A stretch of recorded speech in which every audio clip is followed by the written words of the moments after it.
మన ప్రభువును రక్షకుడైన యేసుక్రీస్తు పరిశుద్ధ నామమున ప్రియదాని సంగమ ప్రియదాని బిడ్డలారా మన హృదయకాల సమయం దేని వాక్యం ధ్యానించడం ప్రార్థన చేసుకున్న ప్రార్థన కృపగల తండ్రి దయగల మేసే నీ బంగారు పదాలకు లెక్కలేని వందనాలు స్తుతులు స్తోత్రములు. గతించిన రాత్రి అంతా నీ రెక్కల చాటును కాచి కాపాడి సంరక్షించిన దేవా మన హృదయకాల సమయం నీ సంఘంలో చేరి ప్రార్థించండిగా వాక్యమైన దేవుడు వాక్యం ద్వారా నాతో మాతో మాట్లాడి మీరే మహిమ గంత ప్రభావాలు పొందమని యేసునామమున నడుచున్నాము తండ్రి. ఆమేన్. ప్రియదేవుని సంగమ ప్రియదేవుని బిడ్డల నడుమకు ఏర్పాటు చేయండి. వాక భాగం అపోస్తులైన పౌలు కొలస్సీలకు రాసిన పత్రిక 2వ అధ్యాయము 6 నుంచి 12వ వచనాలు ధ్యానం చేసుకుందాం. అపోస్తులైన పౌలు కొలస్సీలకు రాసిన పత్రిక 2వ అధ్యాయము 6 నుండి 12 వచనంలో ఈ విధంగా రాయబడినవి. కావున మీరు ప్రభు అయిన క్రీస్తు యేసును అంగీకరించిన విధముగా ఆయన యందు వేరుపారిన వారై ఇంటి వలె కట్టబడుచు మీరు నేర్చుకొనిన ప్రకారముగా విశ్వాసమందు స్థిరపరచబడుచు కృతజ్ఞతాస్తుతులు చెల్లించుట యందు విస్తరించుచు ఆయన యందుండి నడుచుకునడి. ప్రియదేవుని సంగమా ప్రియదేవుని బిడ్డలారా, పౌలు కొలస్సీ సంఘానికి పత్రిక రాస్తూ దేవుని యందు విస్తరించబడాలి, క్రీస్తులో విస్తరించబడాలి, క్రీస్తు యేసునందు వేరుపారిన వారై ఉండండి అంటున్నాడు. అంటే ప్రభువు తండ్రితో పరిశుద్ధాత్మతో మరి ఆ త్రిత్వంలో ఏకత్వాన్ని ఎలాగైతే కలిగి ఉన్నారో అలాగా మనము క్రీస్తులోనంట వేరుపారాలంట. క్రీస్తులో మనం కొనసాగాలి. ఆ కొనసాగే విషయాన్ని ఇక్కడ పౌలు ప్రస్తావిస్తూ కావున మీరు ప్రభువైన క్రీస్తు యేసునందు అంగీకరించిన విధముగా అంటున్నాడంట. ఎప్పుడైతే మీరు ప్రభువుని అంగీకరించారో, ప్రభువుని తెలుసుకున్నారో, ప్రభుతో మీరు ఉంటున్నారో, ప్రభు మీలో ఉంటున్నాడో, ఆ ప్రభు యొక్క ప్రేమను బట్టి మీ కుటుంబాలు, మీరు మీ పరిచర్య, మీ సంఘాలు దేవుని యొక్క మాటల చేత, దేవుని యొక్క ఉద్దేశాల చేత మీరేమై ఉన్నారనే విషయాన్ని ఇక్కడ పౌలు ప్రస్తావిస్తున్నాడు. కావున మీరు ప్రభువైన క్రీస్తు యేసునందు అంగీకరించిన విధముగా ఆయన యందు వేరుపారిన వారే అంటాడంటే ప్రభువుతో మనం ఏమవ్వాలంట? నిత్యము కొనసాగాలి. ఆయన సన్నిధి, ఆయన కాపుదల, ఆయన భద్రత, ఆయన లేకుండా మనం ఏది చేయలేమనే విషయాన్ని గుర్తెరిగి ఆయనకు మొదట ప్రాధాన్యత ఇచ్చేవారిగా, ఆ యొక్క ప్రాధాన్యత కలిగిన ప్రభువును బట్టి మనం ఏమవ్వాలంటున్నాడు ఇక్కడ? ఆయన యందు వేరుపారిన వారై ఇంటి వలె కట్టబడును అంటాడంట. ఒక కుటుంబం, ఒక గృహం ఎలాగైతే నిర్మింపబడతాదో అలాగా క్రీస్తు యేసులో ఒక నిర్మాణాన్ని మనం కలిగి ఉండాలి. ఆ నిర్మాణము క్రీస్తుని బట్టే, క్రీస్తు ప్రేమను బట్టే కలుగుతుంది. కాబట్టి పౌలు అంటున్నాడు, మీరు నేర్చుకొనిన ప్రకారముగా విశ్వాసమందు స్థిరపరచబడుచు అంటాడు. ఏం నేర్చుకున్నాము? ప్రభు దగ్గర, ప్రభు మాటల చేత, వాక్యము చేత, విశ్వాసము చేత, ఆత్మయందును, దేవుని యొక్క ఉద్దేశాల యందును, పరిశుద్ధత యందును, దేవుని యొక్క మాటల యందు మనము ఏదైతే కలిగి ఉన్నామో ఇవన్నీ కూడా మనల్ని ఎక్కడ తీసుకెళ్తున్నాయి? ప్రభు దగ్గర తీసుకెళ్తున్నాయి. అంటే పరమందుండు తండ్రి తన కుమారుని లోకానికి పంపించి ఆయన ద్వారా మనకి ఇచ్చిన యొక్క రక్షణ ఏదైతే ఉందో ఆ రక్షణలో మనము కొనసాగవలసిన వారు ఉన్నాం. కాబట్టి ఇక్కడ పౌలు అంటున్నాడు, మీరు నేర్చుకొనిన ప్రకారముగా విశ్వాసమందు స్థిరపరచబడుచు కృతజ్ఞతాస్తుతులు చెల్లించుట యందు విస్తరించుచు ఆయన యందుండి నడుచుకోండి అంటున్నాడు. ఎవరిని బట్టి? ప్రభువుని బట్టి, ప్రభు యొక్క కార్యాలను బట్టి, ఆయన చూపిన ప్రేమను బట్టి దినదినము ప్రభువులో విస్తరిస్తూ, అంటే ప్రభువులో ఇంకా అధికమవుతూ, మన మొదటి స్థితి కంటే కడపటి స్థితి అంటే మనము దేవునితో కొనసాగే విషయంలో దినదినము ప్రార్థన యందు, వాక్యమందు, విశ్వాసములందు ఆయనకు మరింత సమీపస్తులుగా ఉండాలి. మునుపు దూరస్థులమైన మనము నేడు ప్రభువుని బట్టి, ప్రభు మాటను బట్టి సమీపస్థులమై ఉన్నాం. కాబట్టి పౌలు ఇక్కడ చెప్తున్న మాట, కృతజ్ఞతాస్తుతులు చెల్లించుట యందు విస్తరించుచు ఆయన యందు నడుచుకొనడి. ఎప్పుడైతే మనం ప్రభువునందు నడుచుకుంటామో ఆయనకి మనం ఏం చేయాలా? కృతజ్ఞత. ప్రభువా, ఈరోజు మమ్మల్ని సజీవుల లెక్కన ఉంచి మరొకసారి నేను ప్రార్థించడానికి, సిద్ధించడానికి నువ్వు ఇచ్చిన కృపకే వందనాలు. అవును, ఎందుకంటే ఎంతో మందికి లేని ధన్యత, యోగ్యత నేడు ప్రభు మనకి ఇచ్చాడు కాబట్టి అందును బట్టి ప్రభువుని మనకు కృతజ్ఞత చెల్లించాలి. సజీవులమై ఉండి మనము ఆయనను స్తుతించేవారిగా ఉండాలి. ఆ స్థితిని మనం కలిగి ఉన్నామనే విషయాన్ని ఇక్కడ పౌలు గుర్తు చేస్తున్నాడు. అందుకంటాడు, ఆయనను అనుసరింపక మనుష్యుల పారంపర్యాచారమును అనగా ఈ లోక సంబంధమైన మూలపాఠములను అనుసరించి మోసకరమైన నిరర్ధకత్వమును జ్ఞానమును చేత మిమ్మును చెరపట్టుకొని పోవువాడెవడైనా ఉండనేమో అని జాగ్రత్తగా ఉండండి అంటున్నాడు. అంటే క్రీస్తుని గాక, క్రీస్తు ప్రేమను గాక, ప్రభువును గాక, ప్రభువుని విడిచి మరి ఇతరమైన వాటి అందు మీరు మనస్కరిస్తే లోకం వైపు, పాపం వైపు, శరీరం వైపు ఆకర్షితం అవుతున్నారేమో. ఒకవేళ క్రీస్తుని అంగీకరించగా, క్రీస్తుని విడిచి మీరు మరి ఇతరమైన వాటి అందు మీ మనస్సులను కేంద్రీకరింపజేసుకుంటున్నారేమో అంటున్నాడు.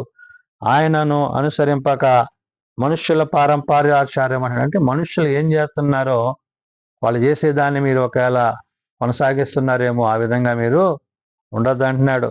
అనగా ఈ లోక సంబంధమైన మూలపాఠములను అనుసరించి అంటాడు.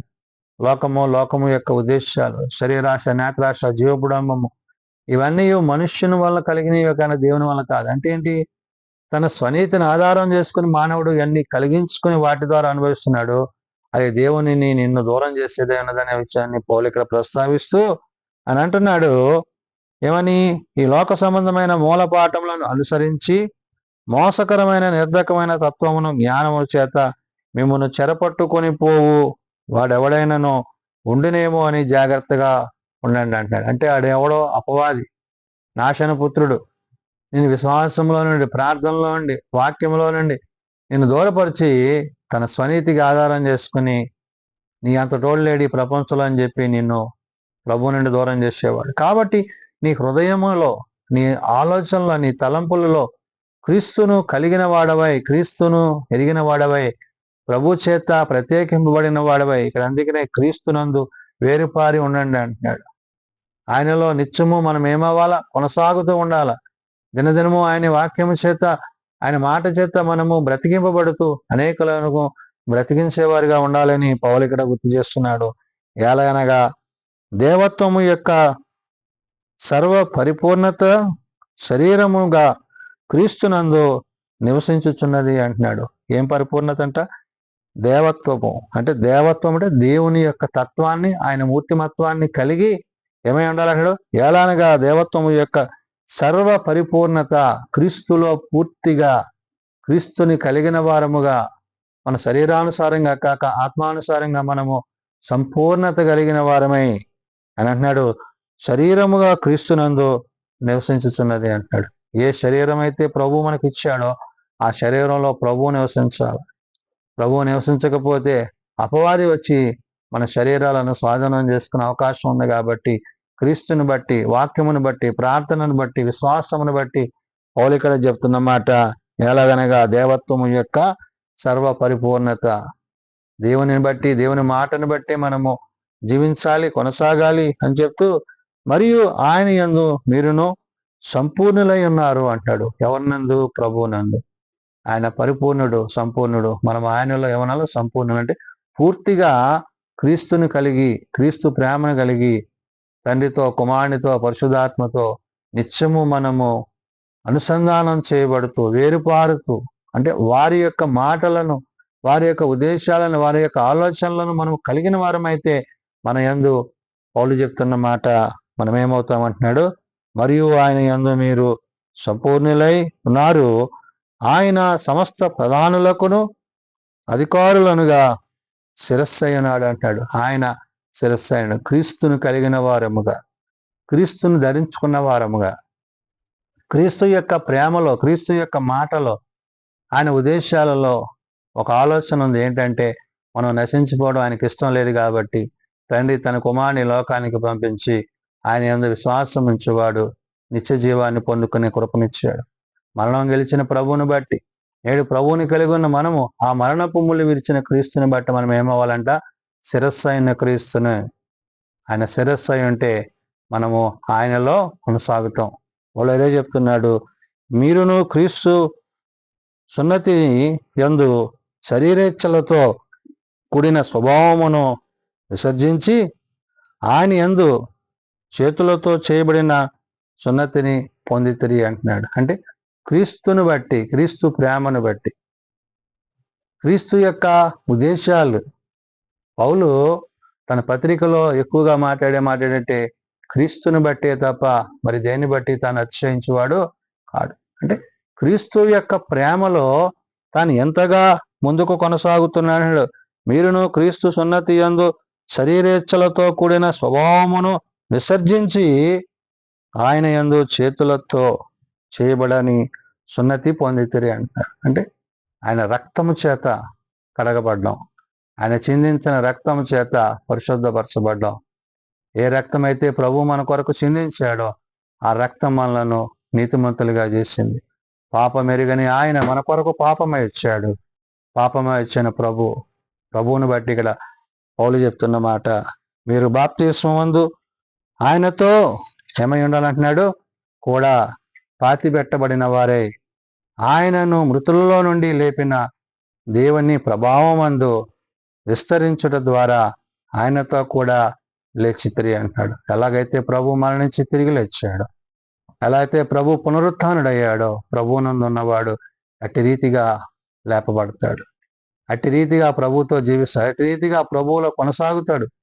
అంటే దేవుడు ఎలాగైతే తండ్రి యందు ఆయన తనకున్న పూర్తి అధికారాన్ని ఆధిక్యతని మనకిచ్చి ఉన్నాడో, నేడు పౌలు చెప్తున్న మాట, మీరు బాప్తిస్మమందు ఆయనతో కూడా పాతి పెట్టబడిన వారే ఆయనను మృతులలో నుండి లేపిన దేవుని ప్రభావమందు విశ్వసించుట ద్వారా ఆయనతో కూడా లేచితిరి.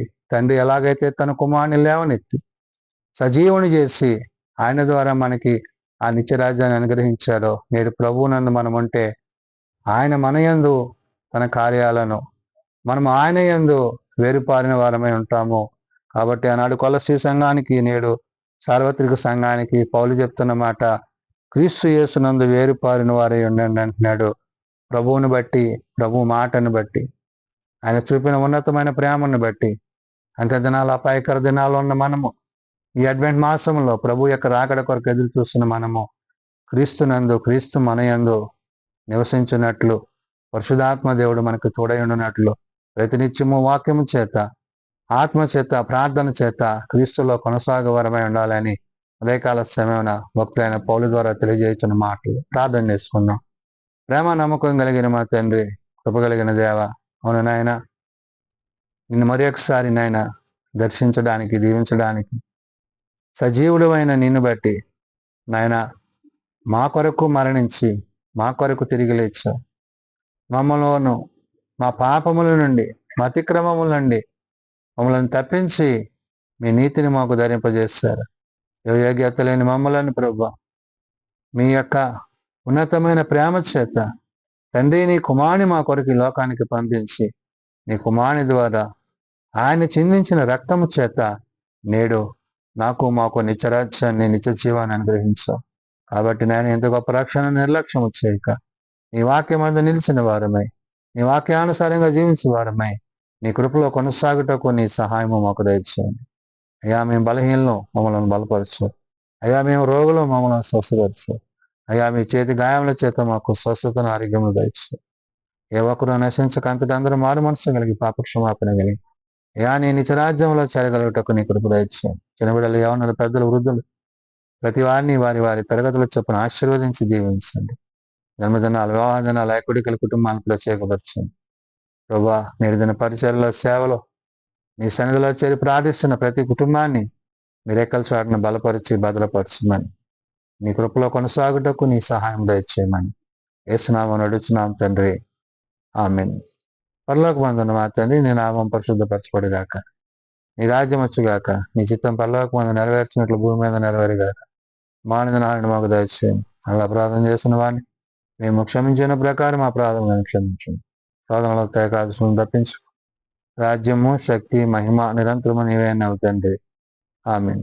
మన పరమ తండ్రి అయిన దేవుని ప్రేమ, ప్రభు అయిన యేసుక్రీస్తు కృప, ఆదరణకర్త అయిన పరిశుద్ధాత్మ నిత్య సహాయము సదా తోడైండి సంరక్షించను గాక. ఆమేన్.